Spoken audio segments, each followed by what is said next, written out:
I've got a 2017 Kia Sportage, and as you can see, the service required warning is on the dash, and I'm going to show you in this video how to reset that now.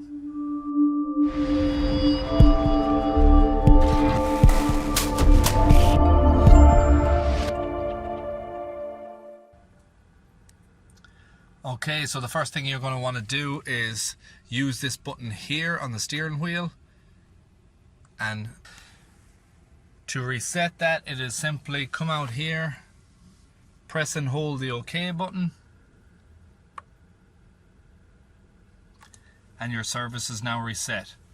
I hope you found this video useful. If you did, please like, share, comment and subscribe, and I hope to see you in the next one. Thanks for watching.